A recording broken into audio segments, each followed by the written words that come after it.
Hello all you freedom-loving people. Welcome to another episode of Front Page. I'm your host, Scott Cameron Goulet. The Fed has finally raised interest rates, but not by much. It's the first time since 2018. Experts differ on whether this is enough to control inflation. The invasion of Ukraine is putting more pressure on inflation and economic activity. DHS Secretary Alejandro Mayorkas' open border policy is worsening security at the southern border. A Republican lawmaker is planning to impeach him. Peace talks between Russia and Ukraine are becoming more realistic. And while the fighting has not subsided, both sides are hoping to negotiate their way to peace. A 7.4 magnitude earthquake struck Japan right after the 11th anniversary of a deadly 9.0 magnitude earthquake in the same region. Okay, let's get into it. The Federal Reserve raised its benchmark interest rate by 25 basis points on Wednesday, March 16th. This is the first increase since 2018. This rise was expected by the market. The surprising thing is that Fed officials project 6 more rate hikes this year alone. A short-term rate of 1.9% is expected by the end of the year from the near zero rate right now. And for next year and for 2024, the rate should be at 2.8%. The Fed also confirmed that it will trim its holdings at a coming meeting. The Federal Open Market Committee said in a statement, "In the near term, the invasion and related events are likely to create additional upward pressure on inflation and weigh on economic activity. Many analysts think the Fed won't move fast enough to get prices back under control, as former chair Paul Volcker had done in the 1980s. The Fed's benchmark interest rate rose from 11% to a record 20% by late 1980. When Volcker left the central bank in 1987, he had gotten inflation back down from 14.8% to 4.3%. Some members of the U.S. Central Bank also believe we need to be more aggressive to ensure inflation does not spiral out of control. James Bullard, the St. Louis Fed Bank president, has repeated calls for a full percentage point by July. Fed Governor Christopher Waller also said that rates should go up an entire percentage point by the middle of 2022. We will have to wait and see if those moves by Powell are enough to bring inflation under control. Documents obtained by the Epoch Times indicate that Texas Representative Chip Roy will attempt to bring impeachment proceedings against DHS Department of Homeland Security Secretary Alejandro Mayorkas. Mayorkas is responsible for border security. In the past year, the number of illegal immigrants in the United States has reached unprecedented levels. According to U.S. Customs and Border Protection, approximately 2 million people crossed the border illegally in 2021, which is a nearly 4-fold increase from illegal crossings a year earlier. In addition, deportation rates have fallen sharply under the Mayorkas DHS. 68% fewer illegal immigrants were deported in 2021 compared to 2020. And compared to the 2019 numbers, the DHS deported 78% fewer illegal immigrants. A letter from Roy's office to the Republican leadership said, "Since Mayorkas took office, we have seen more than 6,000 daily apprehensions. Far from developing policies to stem the flow, Mayorkas' DHS continues to exacerbate this crisis." In the letter, Roy listed a series of impeachable offenses committed by Mayorkas, saying his actions have resulted in the death and endangerment of Americans, damage to property and communities across the border, loss of operational control of our border to dangerous cartels imprisoning thousands of migrants sold into human trafficking, and the fueling of deadly drug poisoning of thousands of Americans. Roy concludes by suggesting that Republicans draft articles of impeachment, remove him from office, or begin impeachment proceedings in the House of Representatives. There is a complicated process for impeaching government officials. If Republicans move forward with Roy's proposal, they would first need to introduce a resolution of impeachment, which would then be referred to the House Judiciary Committee. The committee is currently made up of 25 Democrats and 19 Republicans, including Roy. If a majority of those members agree to proceed with impeachment, then the committee would draft a report which would then be submitted to the House for debate and a vote. If a majority of House members accept the charges against Mayorkas, impeachment will be formalized, but at this point, Mayorkas would remain in office. Because the House is narrowly controlled by Democrats, then Republicans would need a handful of Democrats to bring a resolution of impeachment to the Senate. If 2/3 or 60 members of the Senate agree to impeach Mayorkas, he will be removed from office. That would be a huge challenge, however, because the Senate is currently held by Democrats, and Mayorkas' removal would require the support of at least 10 Democrats and all of the Republicans.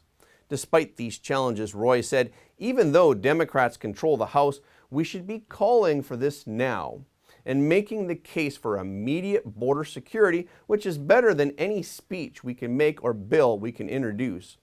For Republicans, it's a move to show their resolve to work on the border crisis. Democrats should also seriously consider getting in front of voters and showing their solutions for the border crisis. Ukraine and Russia are likely to make progress in their peace talks. According to Reuters, Russia's chief negotiator, presidential aide Vladimir Medinsky, told Russia state television, Ukraine is offering an Austrian or Swedish version of a neutral, demilitarized state, but at the same time a state with its own army and navy. Bloomberg reported that Kremlin spokesman Dmitry Peskov said on Wednesday that Ukraine's proposal to become a neutral country but retain its armed forces could really be seen as a compromise, but Peskov did not provide any more details. The two sides are continuing to talk while the fighting goes on. Both sides have said that they are ready to negotiate an end to the war. Bloomberg also reported that Ukrainian negotiator and presidential advisor Mikhailo Podolyak said by text message that Kyiv would only accept a Ukrainian model with enforceable security guarantees. Podolyak said, this means that the signatories of the guarantees do not stand aside in the event of an attack on Ukraine, as today, but they take an active part on the side of Ukraine in the conflict and officially provide us with immediate supply of the necessary amount of weapons. Russia sees Austria as a potential role model. The Austrian constitution stipulates that the country must remain neutral and prohibits joining military alliances as well as establishing foreign military bases on its territory. President Zelensky had mentioned the proposed security model in his speech to the U.S. Congress on Wednesday. At the time of recording this show, there had been no discussion yet on Ukraine's terms for peace. Life has become very chaotic. There is so much going on in the world, but before we go on to give you the latest details about the earthquake in Japan and the new visa fraud that the FBI has presented, I'd like to show you a trailer from our very recent video on our membership site. When it comes to Ukraine, many of us will think of Hunter Biden's connection to Ukrainian energy companies like Burisma. Some members of Congress have called the Ukrainian president a thug. Putin used a series of reasons to rationalize Russia's aggression as a way to remove Nazi forces from Ukraine. Is this just a flimsy excuse? Are the Nazi forces that influential? How should we understand the attitude of the U.S. government toward Ukraine? The conservative website Kanakawa Substack has published a series of articles alleging a relationship between Hunter Biden, the supporters of the neo-Nazi groups such as Azov Battalion, and Ukrainian President Zelensky. There's a lot of information to wade through, but we will try to clarify as much as we can. We'll go into more details on our membership site at frontpageshow.com. I hope to see you there. Okay, let's get back into it. A strong earthquake with a magnitude of 7.3 hit on the night of March 16th in the northeast region of Japan, but the Japan Meteorological Agency later revised the magnitude to 7.4. A tsunami warning was issued for the Fukushima and Miyagi prefectures.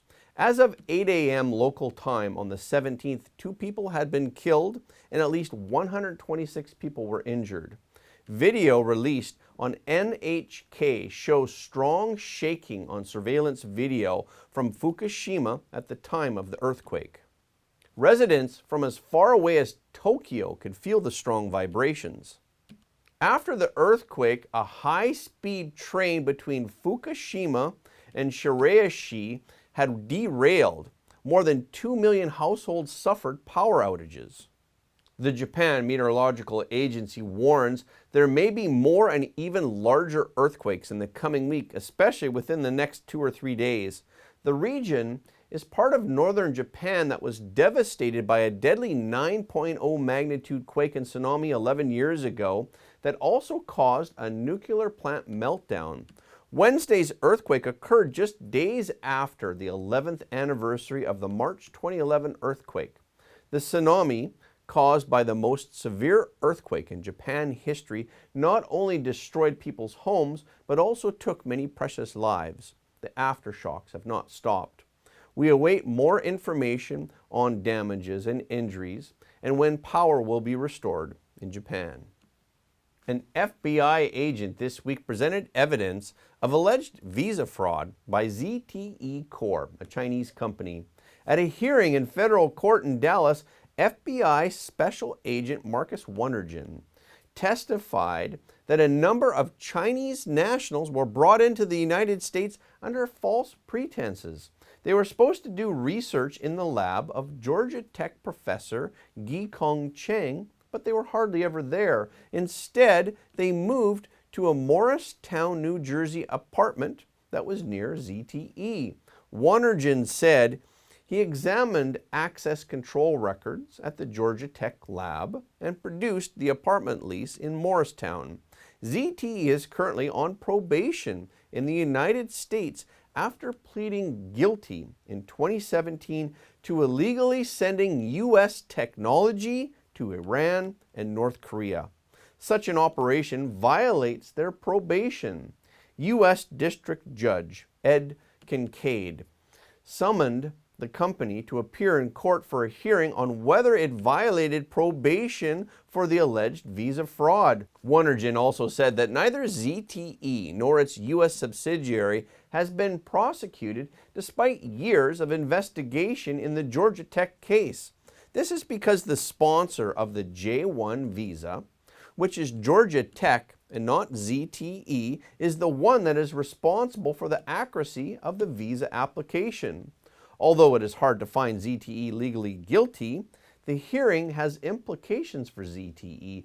ZTE shares fell after news of the hearing, dropping more than 12% in Hong Kong last week, then sliding a further 7% on Monday. Kincaid said he expects to issue a written ruling within days. Next, I want to take a moment to thank you all for your support of Front Page. Your donation and your membership subscription help us to keep telling you the truth. Every like, comment, and share helps more people to see the truth. If you're new to the channel, please subscribe. And if you have already subscribed, please double check to make sure that you are still subscribed. We've heard from many of our viewers that they don't get notifications of our videos from YouTube anymore. So please follow us on Telegram, Gab, and Getter for the latest updates. Okay, this is our show for today. Thank you for tuning in. If you like what you heard, please don't forget to like and subscribe this video and share it with your friends and family because everybody deserves to know the truth. Again, thank you for watching Front Page, and we will see you next time.